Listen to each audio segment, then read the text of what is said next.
Hi friends, this Rafi. Welcome to my channel. ఈరోజు Nifty bank Nifty యొక్క support and resistance level identify చేసే ప్రయత్నం చేద్దాం ఫ్రెండ్స్. చూడండి ఫ్రెండ్స్, మనకి బ్యాంక్ నిఫ్టీ క్లోజింగ్ పీరియడ్ వచ్చిన 54,871 పాయింట్ తగ్గితే బ్యాంక్ నిఫ్టీ క్లోజ్ అనేది జరిగింది. సో బ్యాంక్ నిఫ్టీలో నేను ఆల్రెడీ ఒక రెసిస్టెన్స్ బ్రేక్అవుట్ కూడా మీకు చెప్పడం జరిగింది. సో అదేవిధంగా ఈ లెవెల్ని మల్టిపుల్ టైం టెస్ట్ చేసుకుంటే మాత్రం ఒకవేళ ఈ లెవెల్ని సపోర్ట్ చేసుకునే అవకాశం పాసిబిలిటీ ఉందని కూడా మీకు ఆల్రెడీ మెన్షన్ చేయడం జరిగింది మనకి ప్రీవియస్ డెవరీస్లో.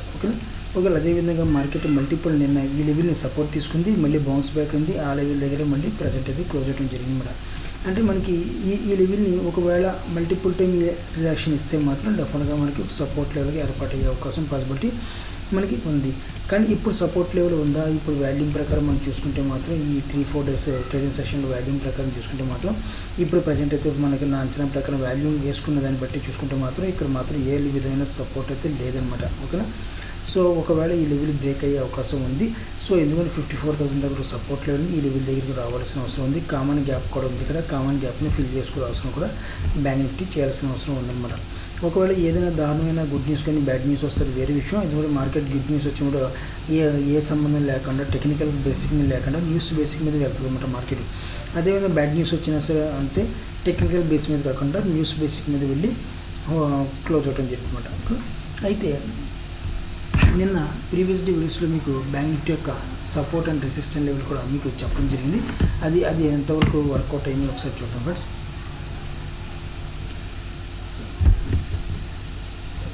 చూడండి ఫ్రెండ్స్, ప్రీవియస్ లెవెల్స్లో మనకి 55,000 లెవెల్ బ్రేక్ అవ్వాలని కూడా చెప్పడం జరిగింది. అదేవిధంగా 55 లెవెల్ బ్రేక్ అవ్వడం కూడా జరిగింది. సో జరగడం మనకి మార్కెట్ టార్గెట్ మాత్రం 2 టార్గెట్లు ఇవ్వడం జరిగింది. 54,900 టార్గెట్ చెప్పడం జరిగింది. తర్వాత 54,800 కూడా మనకి డౌన్ సైడ్కి అయితే చెప్పడం జరిగిందన్నమాట. సో అదేవిధంగా 54,700 కూడా చెప్పడం జరిగింది. కానీ వాలటిలిటీ ఉంటే మాత్రం ఈ 2 టార్గెట్స్ కూడా ముందు అచీవ్ అయిపోతాయి.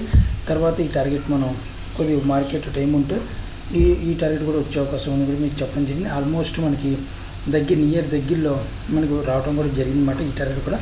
సో కంప్లీట్గా ఫుల్ ఫిజ్గా మన 2 టార్గెట్లు ఇది కంప్లీట్ అవడం కూడా జరిగింది డౌన్ సైడ్లో. అదేవిధంగా ఒకవేళ మార్కెట్ అప్సైడ్ మూమెంటం వెళ్తే మాత్రం 55,000 మనకి 55,350 లెవెల్ కంప్లీట్గా బ్రేక్ అవ్వాలని కూడా చెప్పడం జరిగింది. ఈ లెవెల్ బ్రేక్ అయితే మాత్రం మన టార్గెట్ వచ్చే అవకాశం ఉందని కూడా చెప్పడం జరిగింది. కానీ మార్కెట్ డౌన్ సైడ్ రావాలి కాబట్టి వచ్చింది కాబట్టి నేను ఆల్రెడీ మల్టిపుల్ టైం ఈ లెవెల్ని టెస్ట్ చేసుకోవాలి అని కూడా చెప్పడం జరిగింది. ఒకవేళ అలా టెస్ట్ చేసుకుంటే ప్రక్రియలో మార్కెట్ డౌన్ఫాల్గా రావాలని కూడా చెప్పడం జరిగింది. అదేవిధంగా డౌన్ఫాల్కి అయితే రావడం జరిగింది. ఇంకా కొద్దిగా రావాలి మార్కెట్. నా అంచనా ప్రకారం డెఫినెట్గా నా అంచనా ప్రకారం అయితే 54,000 ఈ లెవెల్ని కంపల్సరీగా టెస్ట్ చేయాల్సిన అవసరం ఒకసారి ఉంది. దీనికన్నా కొద్దిగా కిందకు వచ్చిన ప్రాబ్లం లేదు. ముందు ఈ లెవెల్ని టెస్ట్ చేసి దీనికి వచ్చిన వాల్యూని బట్టి ఇంకా డౌన్ సైడ్ ఎంత వస్తుందో చూస్తామన్నమాట. కానీ ఓవరాల్గా ఏంటంటే మనకి వచ్చి క్లోజ్ అయిపోతుంది. అంటే మార్నింగ్ సెషన్లో కానీ రేపు కానీ లేకపోతే నెక్స్ట్ వీక్ కానీ ఒకవేళ 54 లెవెల్ డౌన్ సైడ్ అయ్యి ఆఫ్టర్నూన్ నుంచి ఒక అప్సైడ్ మూమెంట్ వెళ్ళిపోయే పాసిబిలిటీ కూడా ఉందన్నమాట. ఓకే. సో అయితే ఒకవేళ అలా కాకుండా ఏదైనా న్యూస్ రాత్రి న్యూస్ వస్తే మాత్రం ఇక్కడ నుంచి మాత్రం ఒక న్యూస్ అప్సైడ్ మూమెంట్ వెళ్తే మాత్రం ఒక హయ్యర్ లెస్ ఫార్మేషన్ చేసుకుని మార్కెట్ వెళ్ళే పాసిబిలిటీ ఉందన్నమాట. అయితే మనకి ఇప్పుడు రేపు ఇంట్రాడే బేసిక్లో ఒకసారి చూద్దాం ఫ్రెండ్స్. రేపు ఇంట్రాడే బేసిక్లో మనం చూసుకుంటే మాత్రం డెఫినెట్గా మనకి 54,000 నా అంచనా ప్రకారం మాత్రం 54,600 కంప్లీట్గా బ్రేక్ కావాలి ఫ్రెండ్స్. ఈ లెవెల్ కంప్లీట్గా బ్రేక్ అయితే ఒక మూమెంట్ మనకి క్యాప్చర్ చేసే అవకాశం ఉంది. ఒకవేళ 54,000 లెవెల్ని బ్రేక్ చేస్తే మాత్రం మనకి డెఫినెట్గా 54,500 ఇంట్రాడే ట్రేడింగ్లో 500 first target, 54,400 second target. So volatility కారణంగా ఈ 2 కూడా మనకి ముందుగా అచీవ్ అయిపోతే ఒకవేళ టైం ఉంటే మాత్రం డెఫినెట్గా ఇంకొక టార్గెట్ 54,300 కూడా మనకి డౌన్ సైడ్కి అయితే పాసిబిలిటీ. అది కూడా ఇప్పుడంటే 54,600 లెవెల్ కంప్లీట్గా బ్రేక్ అవ్వాలి. ఓకే. సో అలా కాకుండా మార్కెట్ ఒక అప్సైడ్ మూమెంట్ వెళ్ళాలనుకుంటే మాత్రం 55 లెవెల్ని మనకి బ్రేక్ చేయాల్సి వస్తుంది. అగైన్ మళ్ళీ 55,000 లెవెల్ ఇప్పుడైతే ఈ లెవెల్ బ్రేక్ అయితే మాత్రం డెఫినెట్గా మన టార్గెట్ ఫస్ట్ టార్గెట్ 55,200 మనకి ఫస్ట్ టార్గెట్ వస్తుంది. సో సెకండ్ టార్గెట్ మాత్రం 54,300 సెకండ్ టార్గెట్, థర్డ్ టార్గెట్ 54,400 నుంచి 500 వరకు కూడా మనకి టార్గెట్ అయితే పెట్టుకోవడం జరుగుతుందన్నమాట. ఓకే. సో అప్సైడ్ మూవ్ కానీ మాత్రం ఈ 2 టార్గెట్లు మనకు కంప్లీట్గా వచ్చేసిన తర్వాత మనకు కంప్లీట్ అయిన తర్వాత డెఫినెట్గా మనం 90% ప్రాఫిట్ బుక్ చేసుకోవాలి. మిగతా 10% స్టాప్ లాస్ పెట్టుకుని వెయిట్ అండ్ వర్క్ చేసుకుంటే కంప్లీట్గా మిగతాది కూడా మనకి టార్గెట్ వచ్చేసే అవకాశం పాసిబిలిటీ ఉందన్నమాట. Okay. Flat gap up open అయినా పుట్ ఆప్షన్ తీసుకుంటాం. గ్యాప్ డౌన్ ఓపెన్ అయితే మాత్రం ఈ లెవెల్ నియర్ ఈ లెవెల్ దగ్గర గ్యాప్ డౌన్ ఓపెన్ అయినా, లేదంటే ఈ లెవెల్ బ్రేక్ చేసి కింద ఎక్కడెక్కడైనా గ్యాప్ డౌన్ ఓపెన్ చేసినా పుట్ ఆప్షన్కి అయితే ట్రై చేస్తాం అనమాట. ఓకేనా. సో ఫ్లాట్గా ఓపెన్ అయితే వెయిట్ అండ్ వాచ్ చేద్దాం ఫ్రెండ్స్. సో ఇది బ్యాంక్ నిఫ్టీ యొక్క వ్యూ ఫ్రెండ్స్. ఇప్పుడు ఒకసారి నిఫ్టీ ఒకసారి చూద్దాం ఫ్రెండ్స్. సో చూడండి ఫ్రెండ్స్, ఇప్పుడు నిఫ్టీ మన క్లోజింగ్ ప్రైస్ చూసుకుంటే మాత్రం 23,921 పాయింట్స్ దగ్గర అయితే ప్రజెంట్ అయితే నిఫ్టీ క్లోజ్ అవడం జరిగింది. సో నిఫ్టీలో ఆల్మోస్ట్ మీకు నేను టార్గెట్ చెప్పడం జరిగింది నిఫ్టీలో కూడాను, అది ఒకసారి మళ్ళీ ఎక్స్ప్లెయిన్ చేస్తాను ఫ్రెండ్స్. సో నిఫ్టీలో అప్సైడ్ మూమెంట్ వెళ్ళాలి అంటే కంప్లీట్గా 24,000 లెవెల్ని మనకు బ్రేక్ చేయాలని కూడా చెప్పడం జరిగింది. సో అలా కాకుండా మనకు morning sir gap down open అవుతుంది. గ్యాప్ డౌన్ ఓపెన్ అయితే అవడం కూడా 24,000 లెవెల్ని మనకి రెసిస్టెంట్ లెవెల్గా ఫేస్ చేసుకుంది. ఎప్పుడంటే మనకు support and resistant level gap up కానీ గ్యాప్ డౌన్ కానీ ఓపెన్ అవుతున్నప్పుడు సో అది చాలా ఇంపార్టెంట్, మనకు వాల్యూమ్ క్రియేట్ చేసుకుంటుంది. అదేవిధంగా లెవెల్స్ కూడా మనకి గ్యాప్ డౌన్ ఓపెన్ అవుతున్నప్పుడు రౌండ్ ఫిగర్ దగ్గర మాత్రం 24,000 దగ్గర కావచ్చు, 23,000 దగ్గర కావచ్చు, 22 కావచ్చు, 24,000 దగ్గర కావచ్చు, 20,000 దగ్గర కావచ్చు. ఇలాగా రౌండ్ ఫిగర్ వచ్చినప్పుడు మన గ్యాప్ అప్ కానీ గ్యాప్ డౌన్ వచ్చినప్పుడు వాల్యూమ్ చాలా జాగ్రత్తగా మనం ఐడెంటిఫై చేయాల్సిన అవసరం ఉంది. అప్పుడే మనకి support and resistant level intraday బేసిక్లో మనకు తెలుస్తుంది. లేని పక్షంలో మనం కన్ఫ్యూజ్ అవ్వాల్సి వస్తుంది. ఓకేనా. సో మనకి ఎప్పుడైతే 24,000 లెవెల్ని బ్రేక్ మనకి రెసిస్టెంట్గా ఫిక్స్ అయింది, రెసిస్టెంట్కి ఎప్పుడైతే క్రియేట్ అయిందో అక్కడ నుంచి మార్కెట్ సెల్లింగ్ అయితే రావడం జరిగింది. సెల్లింగ్ అయినా కూడా పరీక్షలో మనకు ఆల్రెడీ మీకు టార్గెట్ కూడా చెప్పడం జరిగింది. వన్ టార్గెట్ కంప్లీట్ అయిందన్నమాట. సో కంప్లీట్గా మన 23,900 మనకి నేను చెప్పిన డేట్ ప్రకారం 23,900 లెవెల్ కంప్లీట్గా బ్రేక్ అయితే మనకి 23,800 వరకు మనకి టార్గెట్ కూడా చెప్పడం జరిగింది అనమాట. 800, 850 వరకు టార్గెట్ చెప్పడం జరిగింది. కానీ మార్కెట్ డెఫినెట్గా రావాల్సిన అవసరం ఉందన్నమాట. ఈ రెండు లెవెల్ కూడా రావాల్సిన అవసరం ఉంది. కానీ టైమింగ్ మనకి ఎందుకంటే గ్యాప్ అప్ అప్సైడ్ మూమెంట్ వెళ్తామే టైం డిక్ అయిపోయింది ఇక్కడ.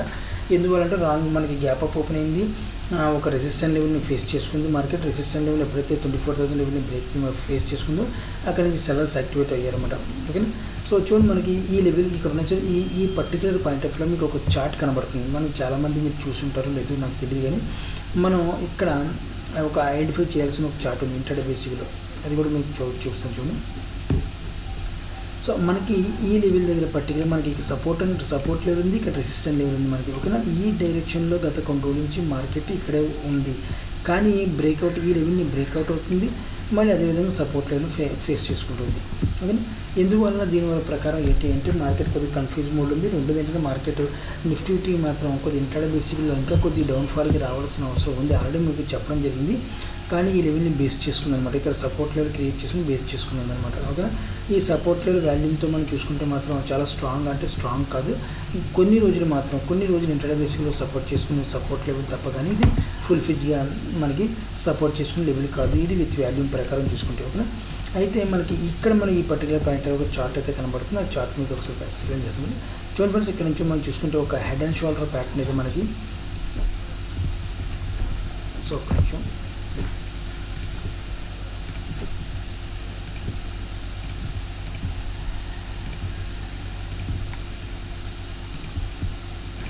ఓకేనా.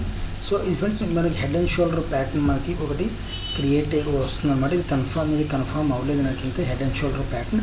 ఒకవేళ కన్ఫర్మ్ అయితే ఫెయిల్యూర్ అయితే మాత్రం డెఫినెట్గా ఈ లెవెల్ బ్రేక్ అవ్వాలి. అంటే 24,300 లెవెల్ కంప్లీట్గా బ్రేక్ అవ్వాలి. ఫెయిల్యూర్ అయితే మాత్రం మన మార్కెట్ టార్గెట్ మాత్రం 25,000 లెవెల్ నుంచి 25,500 లెవెల్ వరకు మన టార్గెట్ అయితే పెట్టుకోవడం జరిగింది.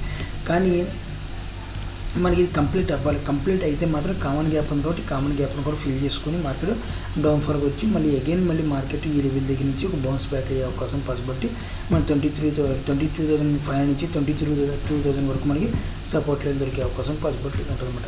ఓకే.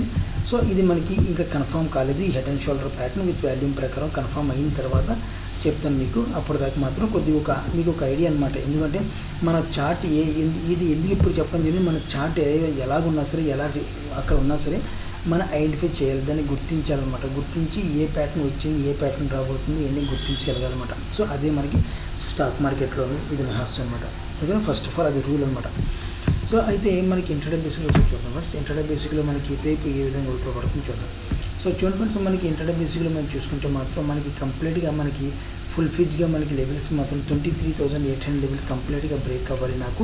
అది గ్యాప్ అప్ దొరకవచ్చు, గ్యాప్ డౌన్ దొరకవచ్చు. గ్యాప్ డౌన్ ఓపెన్ అయితే మాత్రం ఈ లెవెల్ని మాత్రం ఒకవేళ ఒక గ్యాప్ డౌన్ ఓపెన్ అయితే మాత్రం 23,850 లెవెల్ మాత్రం రెసిస్టెంట్ లెవెల్ అయిపోద్ది. ఓకేనా? అలా కాకుండా గ్యాప్ మనకి ఫ్లాట్గా ఓపెన్ అయ్యి బ్రేక్ అయితే మాత్రం 23,000 లెవెల్ కంప్లీట్గా బ్రేక్ కావాలి. ఆ లెవెల్ బ్రేక్ అయితే మాత్రం మనకి 23,000 ఫస్ట్ టార్గెట్, 23,800 ఫస్ట్ టార్గెట్. తర్వాత సెకండ్ టార్గెట్ కూడా చూసుకుంటే 23,000. So 23,750 second target, 23,700 third target మనకి డౌన్ సైడ్కి అయితే మనకి రావాలి. కొద్దిగా డౌన్ సైడ్కి రావాల్సిన అవసరం ఉంది కూడా నిఫ్టీ. ఓకేనా? సో ఇది అంచనా. ఒకవేళ న్యూస్ బేసిక్ మీద వచ్చేదని వెళ్ళిపోతే మాత్రం కంప్లీట్గా మనకి న్యూస్ బేసిక్ మీద వచ్చినా సరే 24,000 లెవెల్ కంప్లీట్గా బ్రేక్ అవ్వాలి. ఎందుకంటే సేఫ్ సైడ్ అనమాట.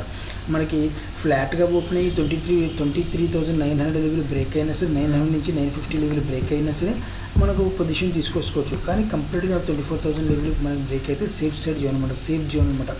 మన మార్కెట్లో సేఫ్ జోన్ ఆడాలన్నమాట. సేఫ్ సైడ్ ఎప్పుడైతే మనం వెళ్తున్నామో సో మన క్యాపిటల్ మనం ప్రొటెక్షన్ చేసుకోవడానికి అవసరం ఉంటుంది అనమాట. ఓకే? 24,000 లెవెల్ కంప్లీట్గా బ్రేక్ అవ్వాలి. కంప్లీట్గా బ్రేక్ అయితే మాత్రం 24,100 first target, second target 24,200, third target 24,300 కూడా మనం పెట్టుకోవడం జరుగుతుందన్నమాట. సో ఓకేనా? సో ఫ్లాట్గా ఓపెన్ అయితే వెయిటింగ్ వాచ్ చేద్దాం. గ్యాప్ అప్ ఓపెన్ అయితే ప్రొటెక్షన్ తీసుకుంటే, గ్యాప్ డౌన్ ఓపెన్ అయినా సరే నేను ప్రొటెక్షన్ అయితే తీసుకుంటాను. గ్యాప్ అప్ ఓపెన్ అయితే ఫస్ట్ మార్కెట్ ఒక హాఫ్ అన్ అవర్ ప్రొటెక్షన్గా తీసుకొని ట్రై చేస్తాను. తర్వాత వచ్చిన వాల్యూని బట్టి డిసైడ్ అయ్యి కాల్ ఆప్షన్ లేదంటే కంటిన్యూగా ప్రొటెక్షన్ అయితే వెళ్ళిపోతుంది. ఓకే? సో ఇది ఫ్రెండ్స్ నిఫ్టీ బ్యాంక్ నిఫ్టీ యొక్క యొక్క వ్యూ అయితే ఈ రకంగా ఉంది. మీరు కూడా ఆప్షన్లో ట్రేడ్ చేసిన జాగ్రత్త ట్రేడర్స్ నా వీడియో వాచ్ చేసిన థ్యాంక్ యూ వెరీ మచ్.